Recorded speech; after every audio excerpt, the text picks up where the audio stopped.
Pessoal, boa noite. Estamos entrando aqui na nossa reta final, né, dos encontros. Eu gostaria de, inicialmente, eu vou colocar aqui que eu vou tratar hoje, basicamente, dois assuntos só. Conversando com uma pessoa, falou, não, trata dois assuntos. Eu vou tratar sobre as famílias espirituais, que é uma parte bem interessante, e sobre os avatares, para vocês entenderem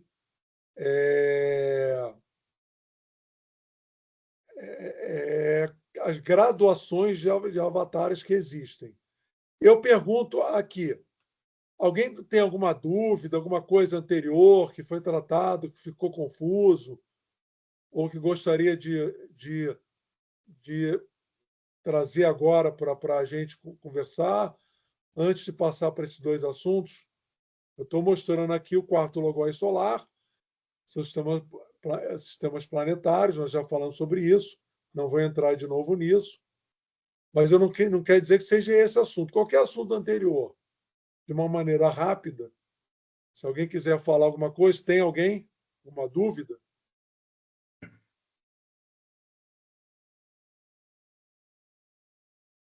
Bom, nós já passamos aqui pelas glândulas, as suas correlações com os corpos mais sutis e o físico, e as entidades espirituais, como nós falamos, né? O preto velho, o Exu, a Pombagira, o preto velho e a preta velha, o vovô ou vovó, a criança masculina e feminina, o coração, o próprio ser, como entidade, e o laríngeo como mestre oriental. Isso também é importante, porque a Umbanda trabalha muito com essas entidades. Não vou falar sobre estados da matéria, já estava aqui previsto. Vamos tratar agora das famílias espirituais. Bom, opa, subiu de novo aqui. Não, desceu. Pessoal, aqui você tem a família espiritual do Mestre Akron, a qual nós pertencemos, aquela primeira família, ou o número 1, o Mestre Kofur, o Venerável Kofur, e a sua manifestação naquele número 7, que vocês estão vendo lá em cima, que é a qual eu pertenço. E eu estou enquadrado nesse número 3. Mas vamos agora abordar os demais membros dessa família espiritual. Isso serve para as demais, uma ou outra restrição em relação ao número 5. Eu vou tratar aqui com um cuidado no 3 do 5. Tá bom? Todo mundo está vendo aí? Alguém não está enxergando? Bom, como nós já falamos, o 7, o 6, o 5, o 4 e o 3 tem, no nosso caso, que já temos o ego formado, existem dois raios curtos ainda se manifestando. Cada uma desses números, o 7, o 6, o 5, o 4 e o 3, nós temos 4 personalidades, 2 longas e 2 curtos. Só que as 2 longas já se fundiram e são os pais espirituais dos curtos. Isso serve para o número 7 do 7, 7 do 6, 7 do 5, 7 do 4 e o 7 do 3. Então, hoje, nós só temos manifestados, quando eu digo manifestados, encarnados, os raios curtos dessa família. Os raios longos já estão no aspecto espiritual formado. Então, o que acontece?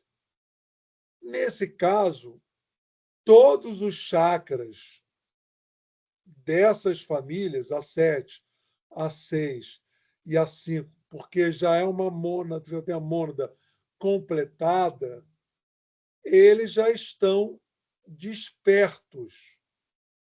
Eles não cabem mais um despertamento. E o que acontece? Então, nós temos 7 chakras já despertos, porque quando se desperta o laríngeo, que é o 7, o 3 do 7, o 2 e o 1 são despertados. Já comentamos sobre isso.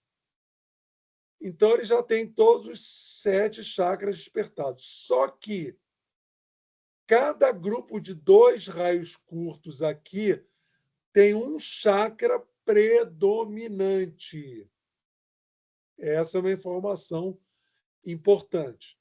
Apesar de termos todos os chakras despertos, o 7, o 6, o 5, o 4 e o 3 têm chakras predominantes, todos despertos, mas tem um predominante.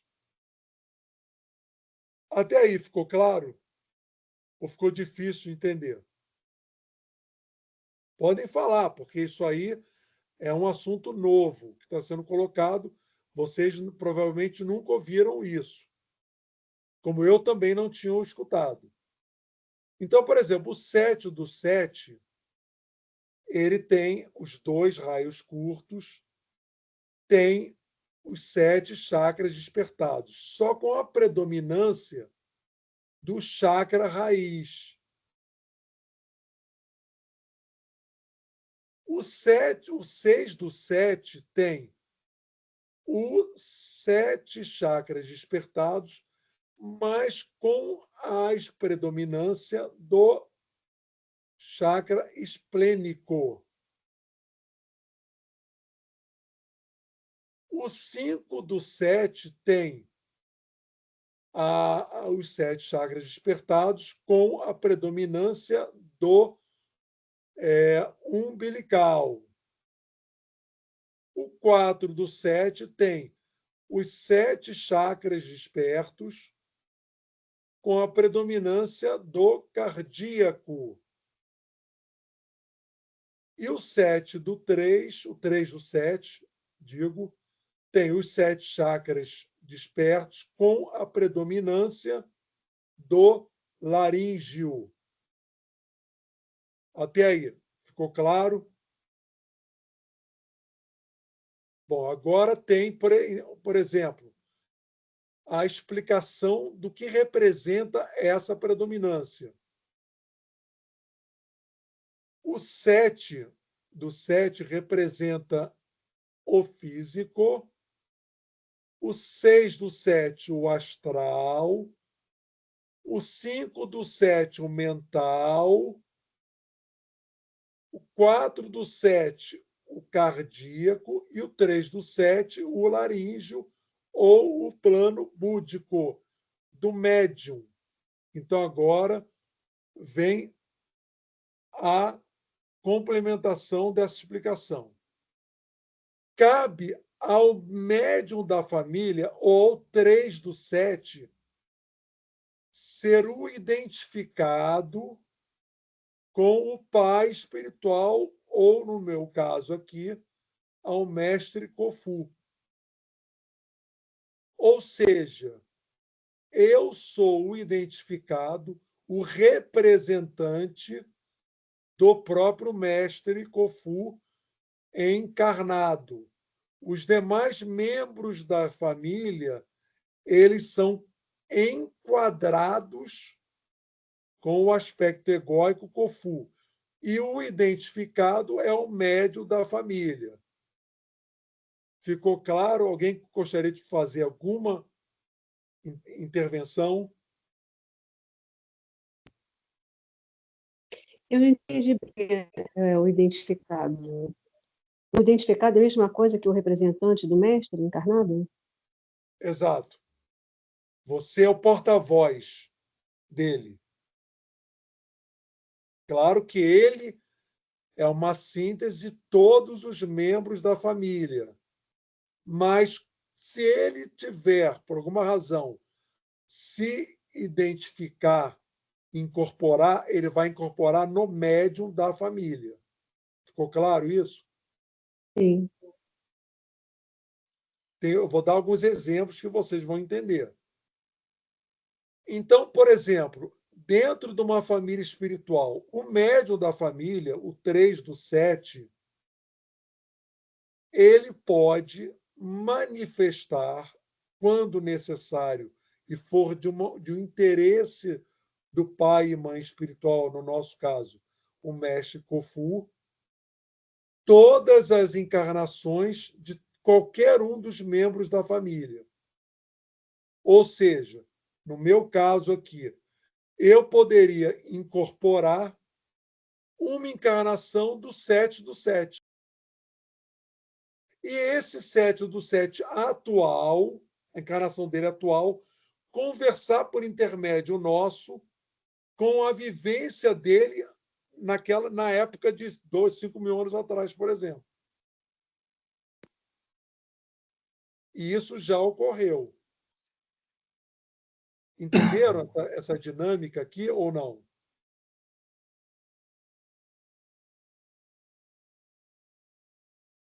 Entenderam ou ficou difícil? Deu para entender. Por quê?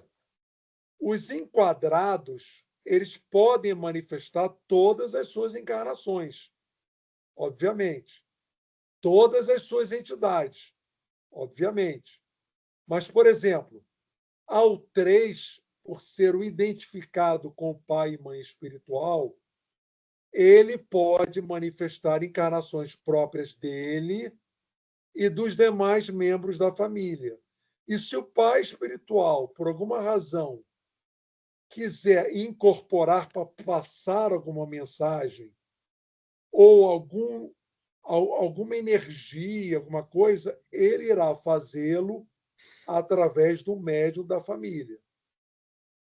Isso também se faz presente, essa mesma explicação, para o 6, a família de número 6 aqui, nessa numeração, e a família de número 5, com um detalhe a mais para o 3 do 5. O 3 do 5, ele é considerado um médium completo, porque ele pode manifestar as encarnações, entidades de todas as demais famílias, ou seja, da família do venerável Mestre Khufu, do venerável Francisco, do venerável Ramakrishna, e também de outros raios, de outras mônadas.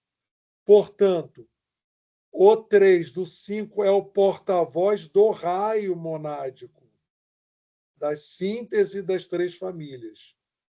Essa, por exemplo, era a posição mediúnica do Chico Xavier. Por isso é que ele poderia manifestar diversas famílias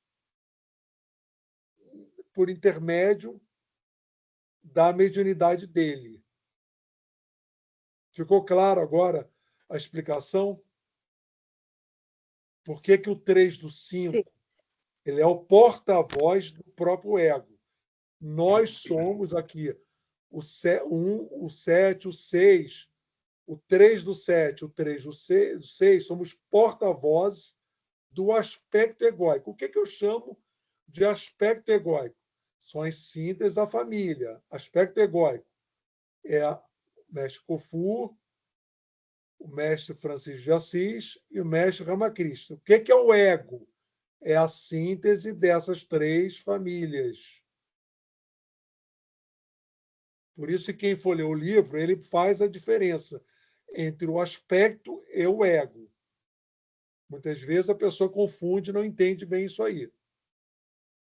Então, ao 3 dessa família, cabe a ele ser o porta-voz do ego. E, por intermédio do próprio ego, ele pode manifestar alguma informação da própria mônada. Por isso é que tem particularidade na mediunidade que elas precisam ser compreendidas. Nem todos têm a mesma potência. Elas têm potências distintas. E aos médios da família, somos considerados os pais e mães encarnados da família, têm uma característica diferenciada. Mas isso eu não quero colocar como uma coisa melhor ou pior. São características das mediunidades de cada. É a característica energética dentro da própria família. Todos são importantes dentro dos seus papéis. E agora, quem ainda não entendeu ou quem pegou, é o seguinte: no nosso caso, voltamos aqui ao mestre Kofu. O 7 do 7 representa a esse aspecto egóico Kofu o seu chakra raiz. O 6 do 7, o seu chakra esplênico. O 5 do 7, o seu chakra mental. Ou, no caso ali, o mental, o chakra, eu vou corrigir, o chakra umbilical. O 4 do 4 ao seu chakra cardíaco. E o 3 o 4 do 7, o chakra cardíaco. E o 3 do 7, o seu chakra laríngeo, já que ele é uma síntese, é uma síntese dessa família que tem a numeração de 7. Ou seja, todo esse conjunto corresponde ao próprio mestre. Alguém gostaria de falar alguma coisa?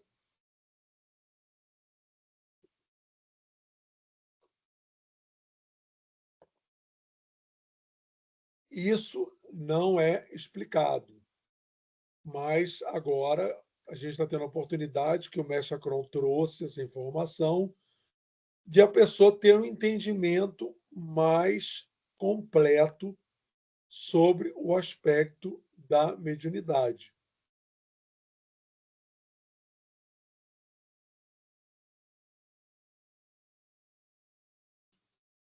Alguma dúvida? Alguma coisa? Ninguém? Foi uma novidade para muitos, eu acredito. Ninguém gostaria de falar absolutamente nada? Eu não conhecia nada disso, Ademar. Eu não, realmente não conhecia o conteúdo dos papiros de Hermes. Mas eu estou entendendo o que você está falando. Aí depois que você falar, depois que a água estiver gravada, novamente eu vou pegar o livro para ouvir de novo essas suas explicações.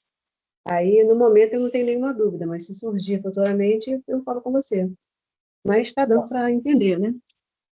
Então, por exemplo, quando a Maria Lúcia ou Zornai ela foi ao Egito, o Merenufes, que era uma encarnação da linha evolutiva do Roberto Braga, do 4, do 5, ele incorporou nela e o Merenufes, ou seja, de 5.000 anos atrás, conversou com o Roberto Braga na atualidade.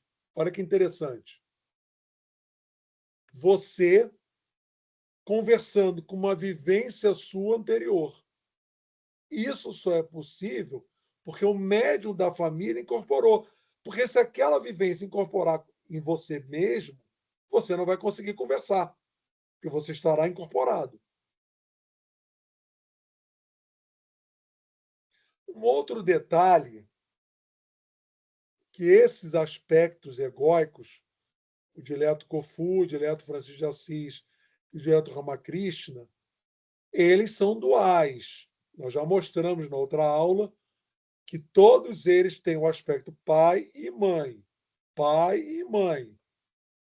Então, na ocasião que a OFA existia como instituição e existiam consultas que o mestre Acron incorporava, fazia trabalhos de cura, o aspecto masculino e feminino, o Sanchu era vivo, e a Maria Luz e a Zornai também.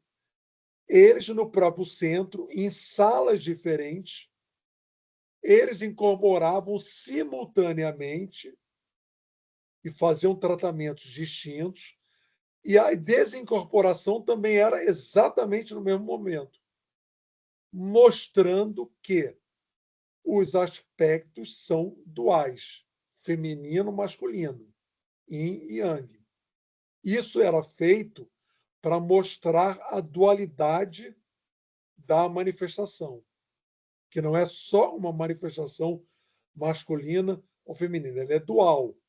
E isso foi tudo mostrado para que fosse atualmente, através da consolidação dos livros, mostrado como funciona o aspecto do campo divino.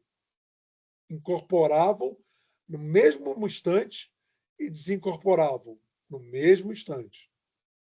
O mestre Acron, no seu aspecto masculino, no seu aspecto feminino, incorporavam simultaneamente em cômodos, em salas diferentes, e desincorporavam no mesmo momento. Posso fazer uma perguntinha? Sim.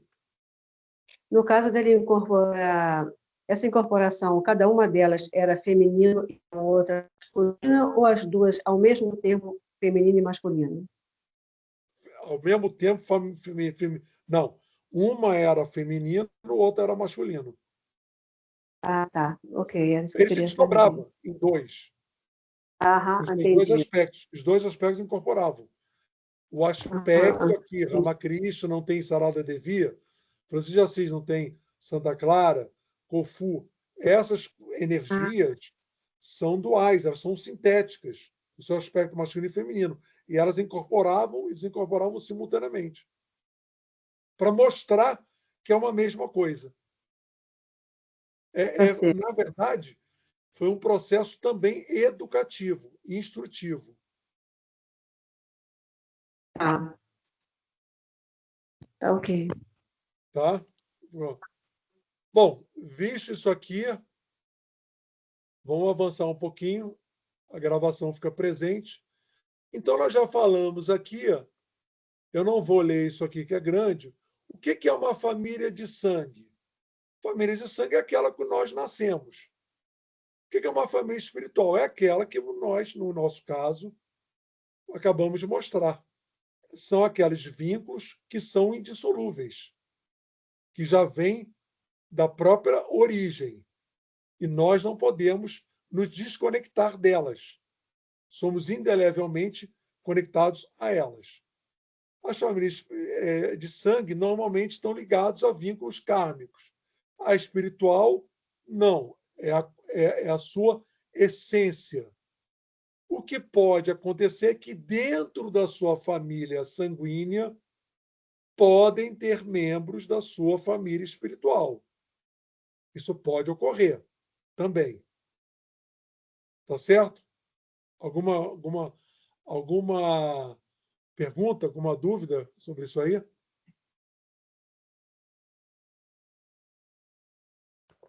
Eu tenho uma dúvida, mas eu acho que vou deixar correr para depois. Faz tempo que eu tenho essa dúvida.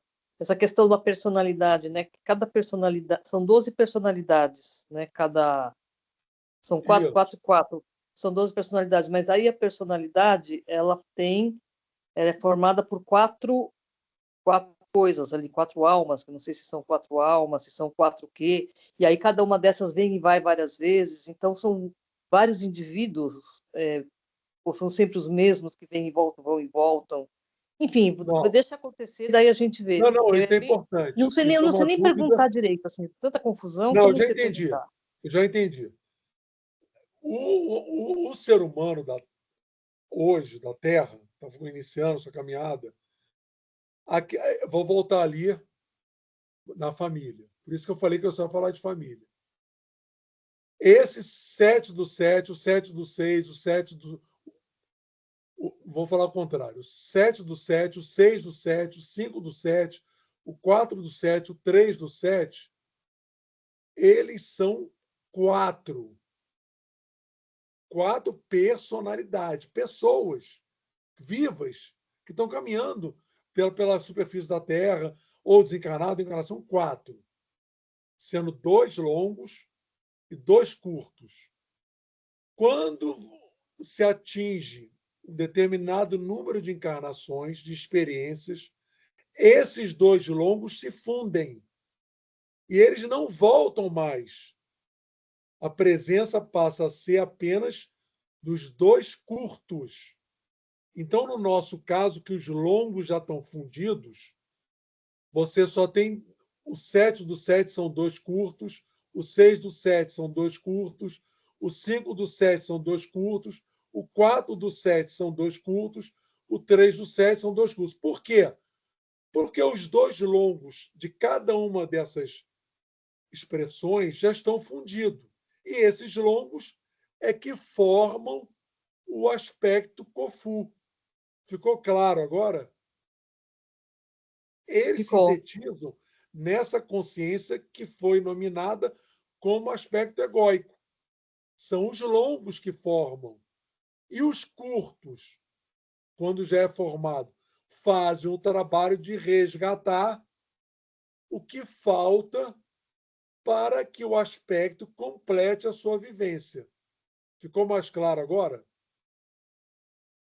Ficou. Eu tinha mais ou menos entendido isso, só que eu fico pensando assim, na Terra, a gente tem 7 bilhões de pessoas, ou quase 8 bilhões de pessoas. Aí cada uma desses egos são só 4 personalidades, Não, ou não. 4 almas. Um Então, quatro aqui. Ó, acompanha o mouse aqui. Ó. O 7 do 7 são 4, o 6 do 7 são 4, o 5 do 7 são 4, 4 do 7 são 4, o 3 do 7 são 4, e eu vou me abster de falar do 2 e do 1. Mas são muitas personalidades. Agora, por isso é que, quando o ser humano começar a sua sintetização, o número de pessoas vai começar a diminuir. Há um número tá. finito de expressões. Mas a gente tinha, quando a gente começou na Terra, a gente tinha poucas pessoas. Depois elas Sim, foram porque aumentando em número. o ciclo de vinda era lento de formação da própria humanidade. Ele era lento. Ele agora atinge o seu ápice. A humanidade agora vai começar a diminuir o número de pessoas.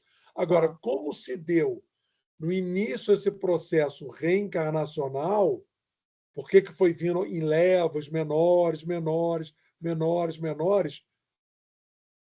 Provavelmente pelo nível de desenvolvimento dessa humanidade, dessa humanização do campo animal para o campo nominal do ser humano da Terra atual, quando na humanidade lunar ele era animal. Tá. Daí eles foram chegando para cá conforme eles foram Em evoluindo lá. levas, isso, foram chegando em levas. Tá. Tá bom, mas vai aos poucos, eu sei, é muita coisa, É né? Muita. complexo. Sim. Na verdade, eu não sei o nome de quem está perguntando. Quem está É perguntando? Lia. É Lia, Lia, Lia na Mara. verdade, quando você começa a entender o processo, ele, ao mesmo tempo que você levanta um véu, aparecem 10. É o meu caso. Eu levanto um véu, vem 10. Aí eu levanto um, vem mais 10. As Tá. dúvidas vão só anotando essas dúvidas. O que acontece é que você começa a entender muita coisa que se passava completamente desapercebido. Sim. Agora, por outro lado, como isso nunca foi explicado de modo geral, não que os mestres anteriores sabiam disso, claro que sabiam, mas talvez não fosse o momento, isso entra como um ineditismo. Dentro desse ineditismo, gera uma dificuldade natural da descoberta. Ah, não, nunca ouvi falar. Então, gera essa parte dessa dificuldade. Mas se isso fosse há mais tempo tratado, como perguntaram, são personagens? Sim. Por isso, por exemplo, quando o Ademar ou o Aqueontor, no meu caso, ou qualquer um de nós aqui falecermos, nós não vamos retornar. O que volta é um novo personalidade, uma nova expressão elaborada pelo próprio pai espiritual, pelos longos aqui, ou sob a supervisão do próprio aspecto. Não é, de novo, o Ademar, ou a Lia, ou a Eliane, não é ela. Nós não voltamos nunca mais. Essa personalidade é única. O que volta é um outro ser do ponto onde nós paramos. com uma outra mente concreta, não a mente subjetiva, que é a mente espiritual, que é a mesma, dessa linha evolutiva. Mas a mente concreta é nova. Por isso é que nós não nos recordamos das nossas experiências anteriores, porque a mente concreta é nova. No meu caso, ou em qualquer caso, vem o John, pode vir a Mary, pode vir um hindu, da minha linha evolutiva, ou seja, a mente subjetiva é o somatório de todas essas personalidades, a mente espiritual. Mas a mente concreta, a personalidade naquele momento, ela é nova, mas ela está representando todos aqueles anteriores que estão já sintetizados na mente subjetiva. Por isso que, às vezes, no próprio conceito do espiritismo, gera uma dúvida. Que a pessoa pensa que é o Adhemar que vai, ele que retorna. Não, não vai mais ser o Adhemar que vai retornar. É uma nova personalidade, do ponto onde eu parei. Eu não dei aquele exemplo? O Merenufes, de 5.000 anos atrás, conversando com o Roberto Braga atual. Por quê? Porque essa experiência como Merenufes se findou há 5.000 anos atrás. Ela já está viva no campo espiritual, na mente subjetiva. Mas a personalidade de Roberto Braga, ela está conectada também a essa personalidade de 5.000 anos atrás, conhecida como Merenufes. E as outras depois também, subsequentes. Ficou mais claro ou não? É mais ou menos, porque assim, essa personalidade subjetiva, quando fala personalidade, fala alma, ela é a É bem objetiva. concreta. Ela É é alma. objetiva, ela é Bem concreta. concreta, Mas objetivo. quando Isso. fala da alma sendo com dois raios longos e dois curtos, essas contêm várias personalidades objetivas que se sintetizaram nessa quatro, ou elas não, elas são. É isso que, para mim, é isso que está difícil, Não, assim. elas representam várias pessoas, Tá, várias vivências. As tá. longas, várias vivências.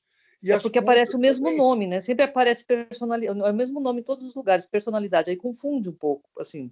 Eu estava É. lendo o livro Não, tentando não, entender, mas tá, elas são as sínteses de todas as encarnações longas. tá. E isso no livro está explicado. Olha, eu vou fazer mais um encontro acho em setembro, outubro, e a gente volta a tratar, porque isso tem que ser visto e revisto. A pessoa tem que ler, e aí ela vai ampliando, ampliando, ampliando os conceitos e começa a entender melhor.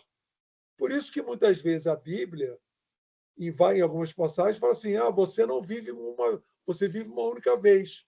Sim, a personalidade vive uma única vez. O espírito vive várias, mas a minha personalidade, Adhemar, Lia, Raquel, Antônio, Morelli, ela faleceu nesse momento. O Morelli não vai voltar. Ele vai viver a eternidade no campo espiritual. Aquela, junto com as demais vivências da linha do Morelli evolutiva. Não vai ser o Morelli. Morelli que nasceu, vamos dar um exemplo, em Campinas, aí foi ser engenheiro, isso não vai voltar mais. Isso é único. É uma experiência daquele raio, Eu daquela linha evolutiva. posso tentar dar uma clareada? Vou Fala, tentar. Morelli. Eu quero entrar aqui nos avatares agora para explicar. Diga lá.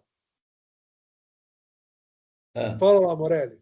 bom, eu vou tentar dar uma clareada, porque estou entendendo a confusão dela. Então, para não ficar falando longo, curto, vamos imaginar que existe o espírito que projeta a alma. Toda ação é quaternária, absolutamente toda. Você come, bebe, urina, evacua, lua cheia, minguante, crescente, não sei o quê. A aritmética é somar, subtrair, multiplicar, dividir. Toda ação é quaternária. Fico falando o dia inteiro. Então, tem um décimo de um décimo de um décimo. É 1.110, 1. É espírito, alma, A mente, que é abstrata, está dentro da massa cinzenta, mas ela não é. Tanto é que a morte de um ser humano não é quando para o coração, você liga no automático. Quando para o pulmão, você põe, entuba e põe no pulmão. Enfim, para o rim, faz hemodiálise. Agora, desligou a mente, o cérebro, da inteligência, vamos chamar assim, é morte cerebral, morreu. Pode estar funcionando tudo, coração batendo, até para fazer doação, eles mantêm vivo mais alguns dias, mas já é considerado morto. E o físico? Então, de cima para baixo, é espírito, alma, a inteligência, que eu vou chamar de inteligência por ser abstrata, e a matéria propriamente dito, que é o corpo. A alma é única, ela só vive uma vez. Inclusive no livro está bem claro, como tudo é a dualidade, tudo é dual, mas a origem é sempre trina, então existe os adiantados, os intermediários e os retardatários, que incorporam 686 vezes os adiantados, 777 vezes os intermediários e 868 vezes os retardatários. Então, quando você pegar isso e começar a entender que tem uma série de chavinhas, que é dualidade, ação é quaternária, a essência é sempre trina, espaço, tempo, consciência, do lado material, cor, som, número, com 3 cores você vai ao infinito, com 7 notas musicais você vai ao infinito e com 0 mais de 1 a 9 você vai ao infinito. Então, tudo que tem do lado de lá tem do lado de cá. Só que a ação é quaternária. Como nós somos a manifestação, nós somos a ação, nós somos o quarto. Então, tem o espírito que projetou a alma com o espírito formou a inteligência, que é abstrata, que ocupa a massa cinzenta, mas se você abrir, você não vê nada ali, e a matéria, que somos nós, que cria a harmonia do contexto. Não sei se ajudou em alguma coisa, mas é que eu O enxergo. importante, sim, Moreira, o importante, olha, é você entender o seguinte: a mente subjetiva é sempre a mesma. A mente objetiva concreta, ela é nova. Eu chamo mente objetiva concreta a personalidade. Ou seja, quem vai suceder você? Então, quando você vai fazer o processo, quando você morre, a sua mente objetiva ela é absorvida pela mente subjetiva. Ou seja, você passa a fazer parte como um grande HD. Quem conhece um pouco de TI, o HD do computador tem vários pequenos arquivos. Cada arquivo é uma personalidade vivida ao longo dos séculos, dentro daquele HD. A mente subjetiva, vamos dizer, é aquele grande HD. Quando esse HD vai se manifestar de novo no físico, ele gera um novo arquivo, uma nova personalidade, do ponto. Só que ela já vem com todas aquelas características de todos daqueles arquivos anteriores, que são as personalidades vividas. Mas vai ser, por exemplo, o Joana d'Arc, lá na França. Ela não vai encarnar, não é a Joana d'Arc que retorna. É uma nova personalidade que pertence à linha evolutiva da Joana d'Arc, ou seja, não é a Joana d'Arc que vai e volta, vai e volta, vai e volta.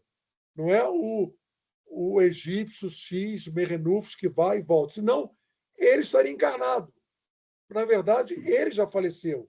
Ele está no campo espiritual. A personalidade ela é nova, é uma outra coisa, do ponto onde o campo espiritual, a última encarnação, terminou.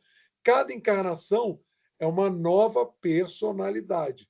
Por isso eu falei lá no início, uma das ocasiões, eu falei assim, não é a personalidade que é importante, é o espírito.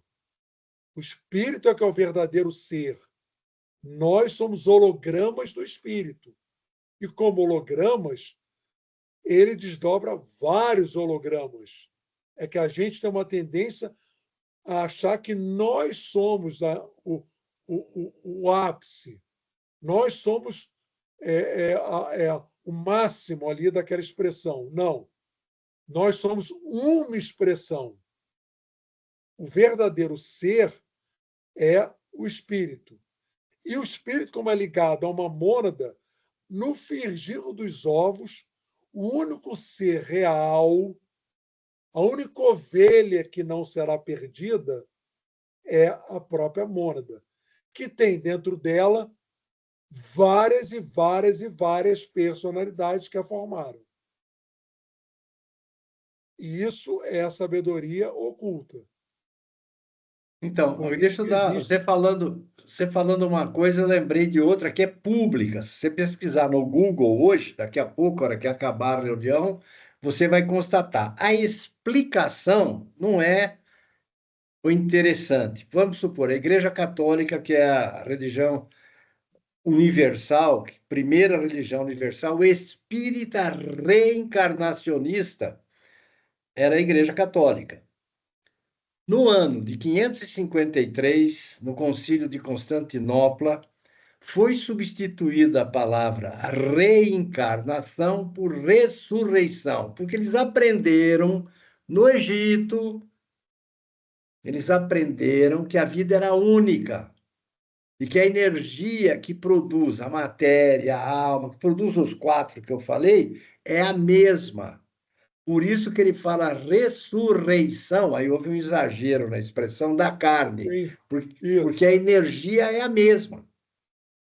Entendeu? Daí, só que Kardec veio 1859, começou, para o ano 553, tem 1.300 anos de espaço, de falta de conhecimento. E o espírita, por mais que ele estude, dependendo da linha que ele pegar, ele vai Ele pensando que o pensa espírito isso. vai e volta.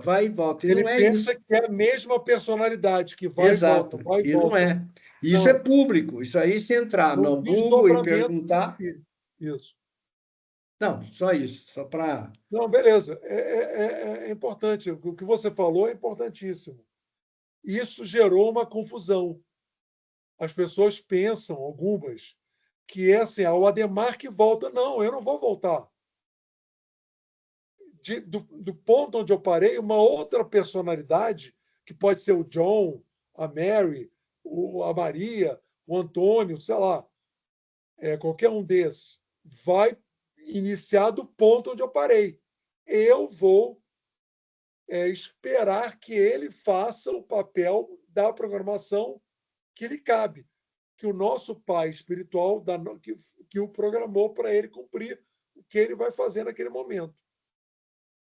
Bom, isso aí Inclusive, depois para ficou mais claro encerrar, até agora? deve ter gente bastante espírita ouvindo, e eu acho importante, porque isso está acendendo uma luz, na minha opinião.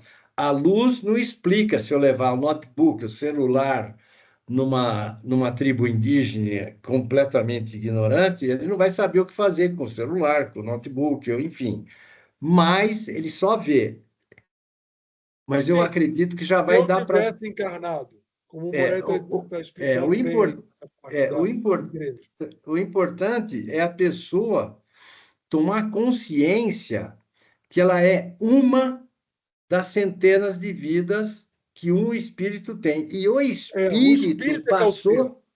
O espírito, para que ele não fique aí, tipo, infinito, ele foi produzido na terceira raça raiz, que está no livro Os Papiros Sagrados de Hermes, quando ele se subdividiu em dois, depois os dois em quatro, ficando os dois longos e os dois curtos, que surgiu o espírito. Até ali era alma-grupo, como dos animais. Isso para que, não estou falando da primeira raça raiz, estou falando da terceira. Então, nós estamos na quinta. Então, o conhecimento que existe desde 5.000 anos atrás, poucos tiveram acesso, mas é público isso aí, e o Papiros é bom porque ele destrincha isso. Ele não por pega uma isso, coisa ali, outra coisa lá, outra coisa lá. Ele traz tudo. Só que condensar todo esse conhecimento em 300 e poucas páginas é difícil. por isso é que o livro não tem fim. Você levanta É. um véu, vem outro. Levanta um véu, outros surgem. Bom, como já são 21 horas, vamos falar dos avatares. Aqui nós temos, por exemplo, uma raça raiz, ela é composta de 7 sub-raças. Cada sub-raça completa 7 ramos raciais. Cada ramo racial de 12 eras de 2.160 anos. É o que está escrito aí. Então, por exemplo, Jesus, ele é um avatar de era. Ou seja, um avatar da era de peixes, 2.160 anos. A cada 2.160 anos, comparece um avatar. Quando 12 eras se completam, esses 12 avatares sintetizam um avatar maior, um avatar de ramo racial, que é a síntese de 12 eras. Quando 7 ramos raciais se completam, vem um avatar de sub-raça, maior ainda. E quando as 7 sub-raças se completam, vem o avatar raça-mãe, a síntese de todos. Isso é mais uma informação nova. Agora, todos estão conectados de alguma maneira. São fragmentos do maior. O avatar de Hera é um fragmento do ramo racial, do avatar de ramo racial, que é um fragmento do avatar de subraça, que é um fragmento do avatar de raça-mãe. Nós já tínhamos tocado nesse assunto lá no início que eu falei. Quando vocês olharem raça raiz, primeira raça raiz, Moria, Kutume, esses que comparecem não são a síntese da raça raiz. Não são. São representantes dessa energia.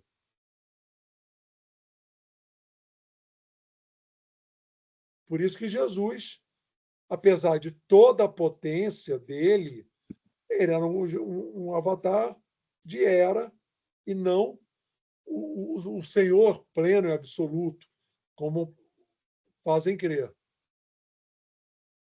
Mas todo avatar é um representante do próprio Logos solar, da hierarquia maior. Tanto que a cada manifestação avatárica, independente se é de era, ramo racial, subraça, raça, vibra o coração de Hermes, que é o representante no nosso planeta do Logos solar.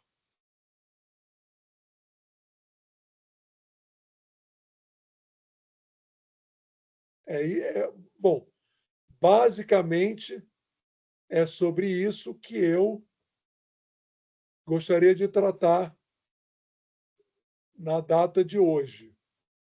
Alguém gostaria? Ficou muito difícil, muitas dúvidas, que é natural, ou começou a clarear um pouco mais sobre isso?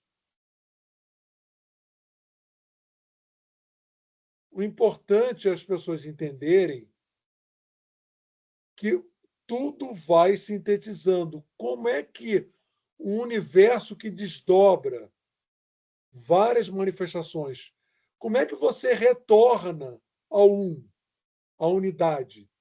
Através de processos sucessivos de sintetizações.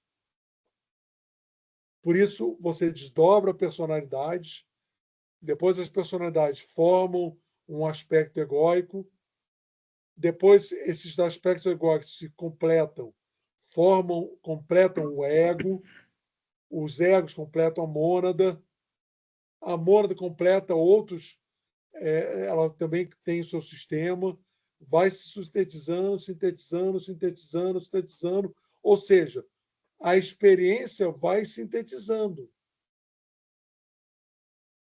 Vocês agora entendem uma das explicações do desdobramento do universo e como ele vai chegar ao seu final, vai retornar ao um. O universo final, ele recolhe a divindade, o uno, trino, recolhe toda essa experiência através de processos sucessivos de sintetização. Enquanto houver algo a evoluir em seus diferentes níveis, haverá sempre uma dualidade. Um campo espiritual, um campo material, que não necessariamente é a matéria nossa tridimensional. São outros níveis de matéria. Ficou claro? Alguém gostaria de falar alguma coisa?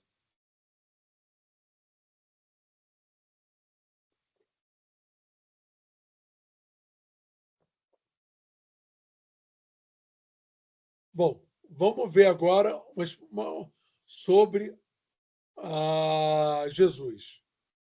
Apesar de 2000 anos já terem passado e a existência de inúmeras obras sobre Jesus, sua vida, filosofia, etc., ainda existem dúvidas e questionamentos sobre o Divino Mestre. Por exemplo, realmente nasceu no dia 25 de dezembro? Fisicamente era um homem de estatura acima da média, com cabelos louros e olhos azuis, mantinha uma estreita ligação com os essênios, o que ensinou. Qual foi o momento marcante de sua trajetória? A Igreja de Roma foi fundada por ele? Os três reis magos realmente existiram? Qual o significado do manto que usava e se tornou sagrado?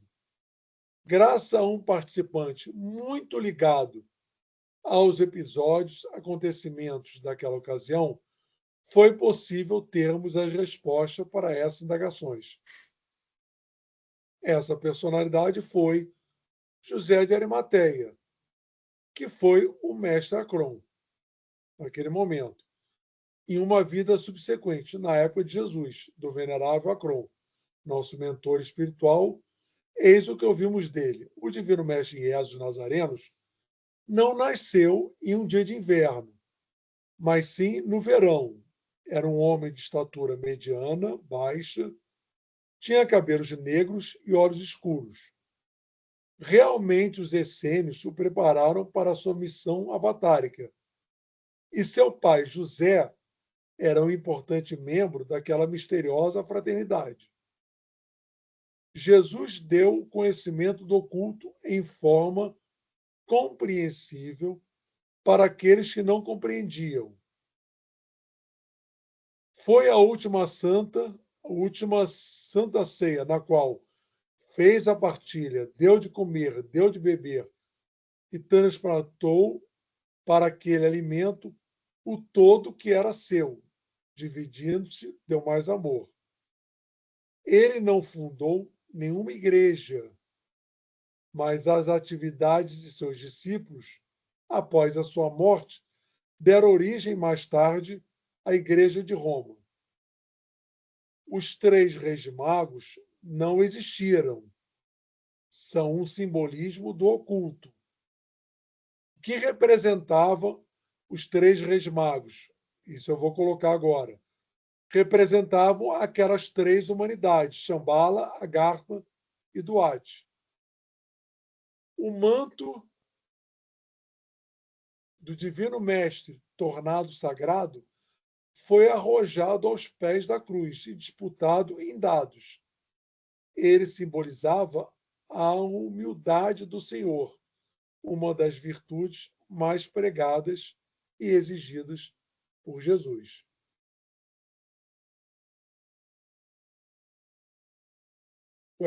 Não consegui trazer os dados aqui para a gente que eu sempre coloco. Mas é isso, são 21h09, 21h10. Eu gostaria agora de ouvir vocês. Se não tiverem mais alguma coisa, pode falar qualquer assunto diferente dessa nossa aqui. E a gente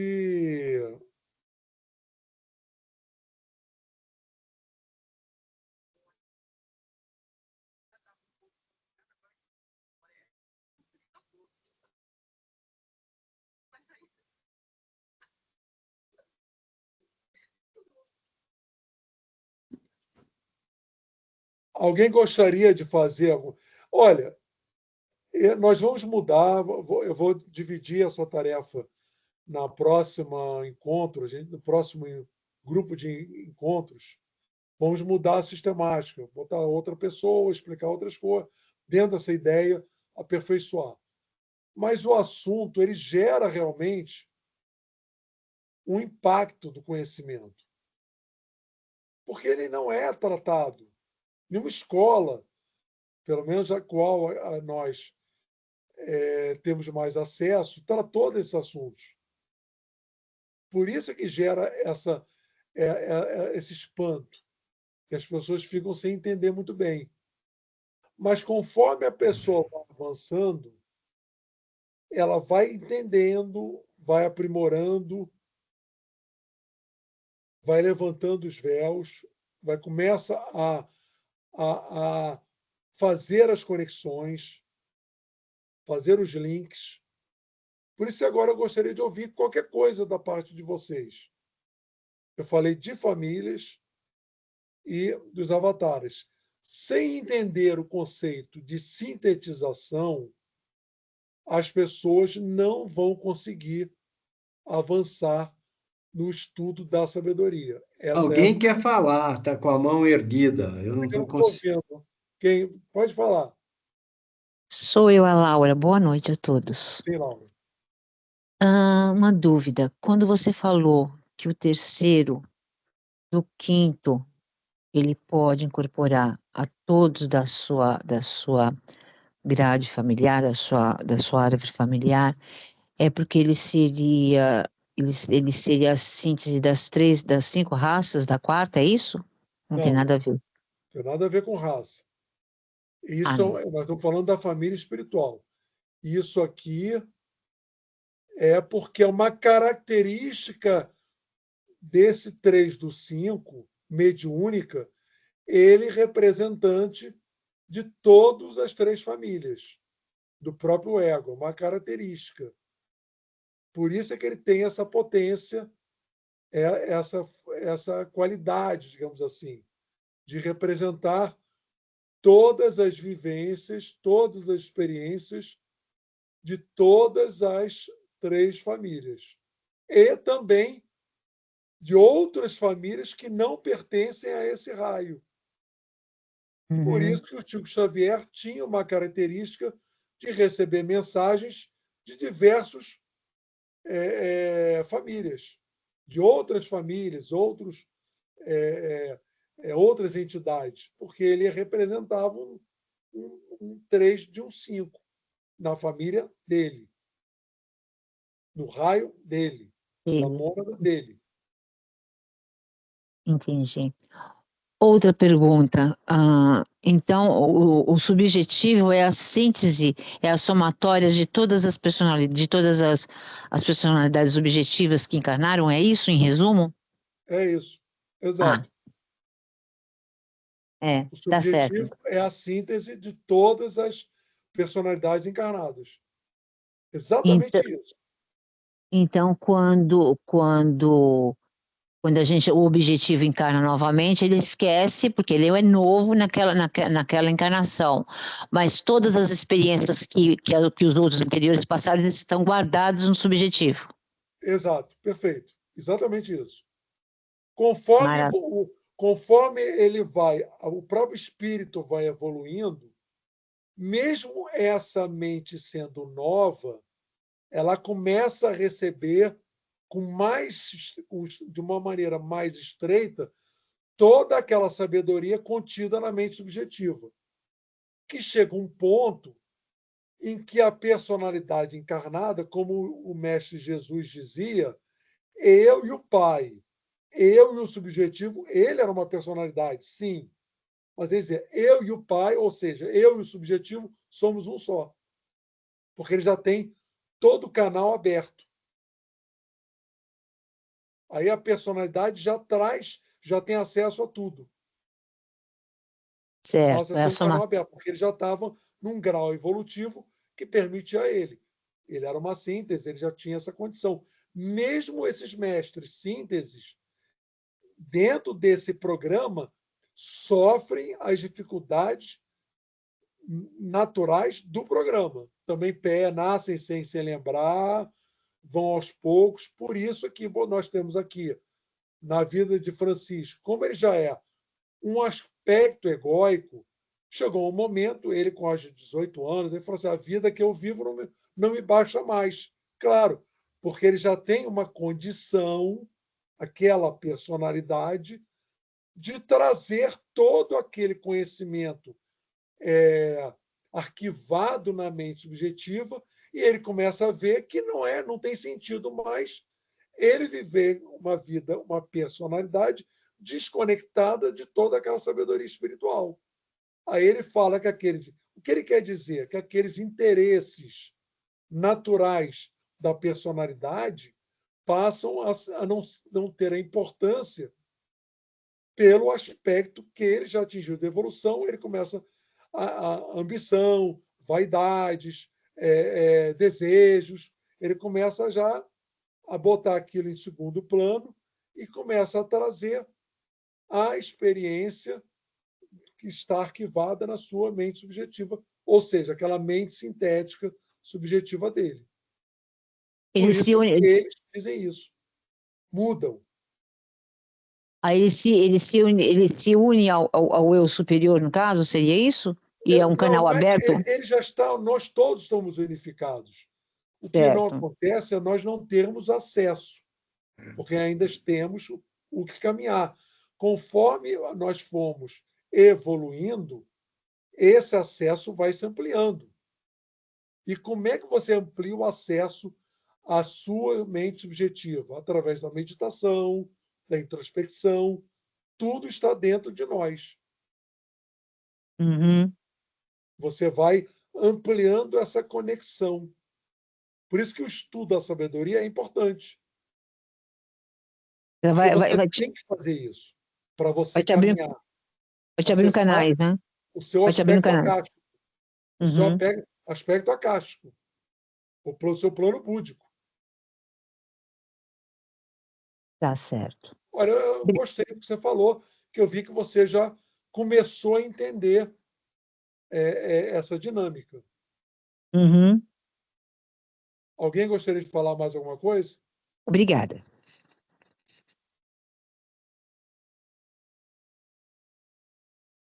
Qualquer coisa. Ou de coisas anteriores também, que conversamos anteriormente.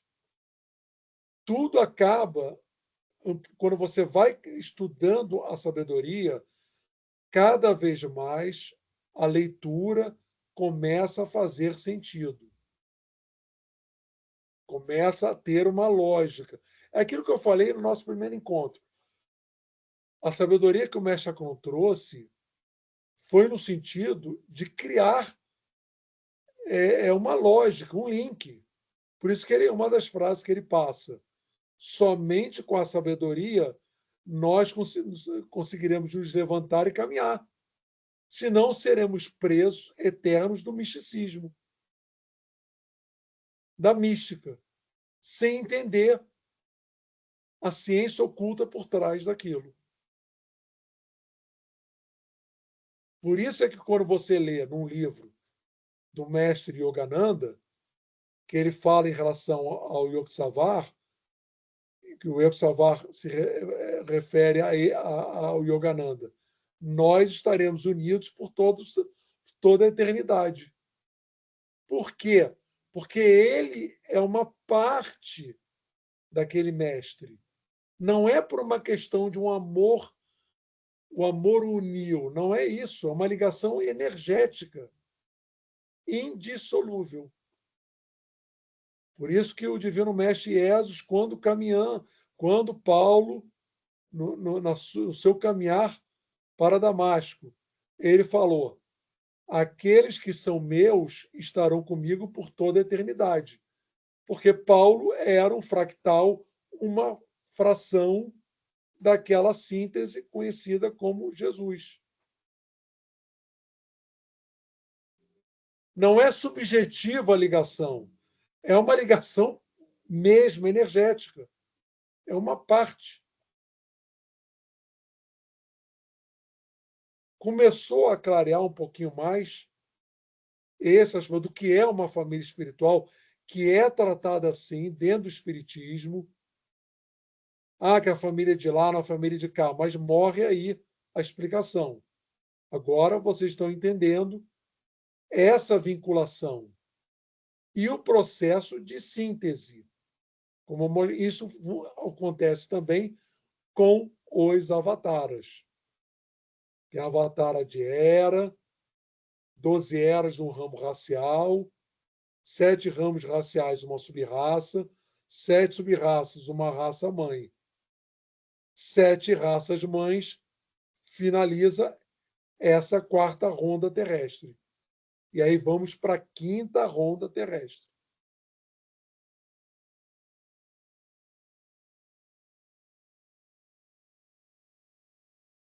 Pessoal, eu acho que ficou dentro da possibilidade do ineditismo a explicação. Mais alguma coisa, alguma dúvida, algum comentário, alguma observação, qualquer uma? Senão, acho que já com bastante a gente finaliza aqui. Vamos para o nosso último encontro, na quinta que vem, e a gente finaliza esse grupo de encontros. E aí pretendo fazer mais um ainda no segundo semestre.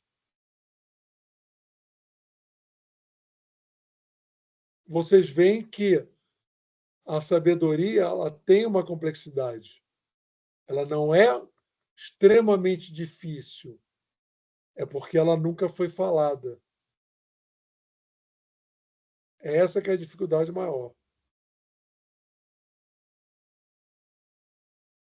Tá bom?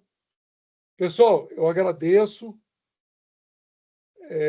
Espero que tenha contribuído um pouco para a explicação, para vocês entenderem sobre famílias, sínteses, avatares. Ficamos nesses 2 aspectos somente. Eu acho que tem que ler o livro, reler o livro, que aí eu acho que as coisas vão começar a ficar um pouco mais claras. E o que a gente busca aqui é ser um facilitador apenas. A sabedoria está nos livros, não no que eu apenas estou falando de uma maneira mais simples o que está no livro. Tá bom? Alguém quer falar? Que eu não estou vendo a mão de ninguém. Se alguém vai levantar a mão. Deixa eu ver aqui. Bom, eu encerro, então, por hoje. No próximo encontro, aí na quinta-feira, a gente encerra essa etapa. Vai ser uma coisa mais light. Nós já abordamos os aspectos principais do livro. Vou falar sobre algumas curiosidades, Egito. Vai ser uma coisa mais egrégora, coisa mais nesse sentido aí. Tá bom? Moreira, podemos encerrar, então, a gravação. Eu vou fechar a gravação, vou desligar, para não esquecer aqui. Uma vez só eu esqueci, mas... Tem a Oliveira Laurentina de Souza. Você quer falar, Laurentina?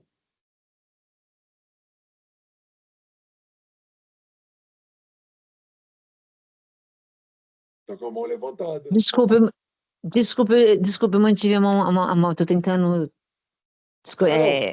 desabilitar, não consigo. Tá certo. Sabe? Tá? Desculpa. Tá bom, então. Então, deixa eu desligar. Terminou, então, a gravação? Eu tinha parado de desligar, porque agora desliguei. Parar a gravação? Bom, obrigada. Parar.